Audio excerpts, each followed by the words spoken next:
Hi, I'm Tim, and welcome to WatchYouWant.com. Thanks for logging on.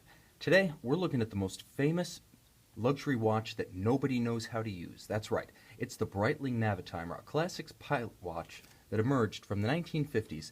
The Breitling Navitimer was conceived as the first flight computer for your wrist that incorporated all the calibrations using a circular logarithmic slide rule necessary for pilots to calculate everything from ground speed to drift to fuel consumption to estimated time of arrival. And this famous circular slide rule is where the Breitling Navitimer finds its calling card.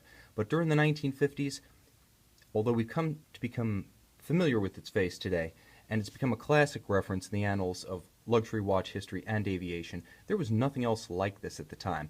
And there's a running battle to attribute credit for this watch between the AOPA, the Aircraft Owners and Pilots Association, and Breitling of Switzerland.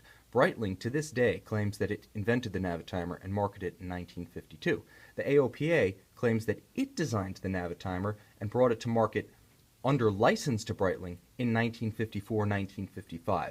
Why are they fighting over it? Because, quite frankly, this watch is an immortal. If you were to talk about the iconic watch of the big three watchmakers, you would say that for Omega, it's undoubtedly the Speedmaster Professional. For Rolex, it's undoubtedly the Submariner. And for Breitling, the Navitimer is the franchise. That original reference 806 of the mid-1950s, mid or early, depending on who you believe, gave way to a series of successors through the years, but the definitive Navitimer that many of us think of as the Navitimer is actually this model. This is the A13322, best known as the old Navitimer. Now, it ran from 2003 to 2011.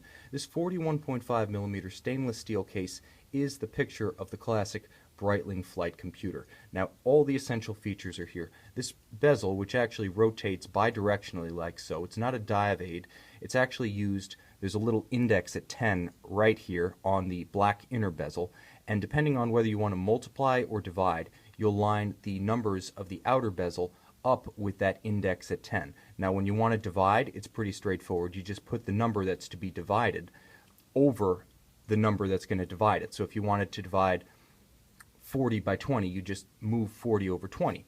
And if you wanted to multiply, you would put the number to be multiplied at the 10, and then you would go and find its corresponding counterpart around the inner bezel, look across, and you'd find the product of whatever it is that's being multiplied. But the bottom line is, the Navitimer is, I would say, an icon of popular culture at this point. It's not so much a practical flight computer, because let's face it, these days pilots use GPS, but what it is a romantic artifact from a time when flight was considered glamorous.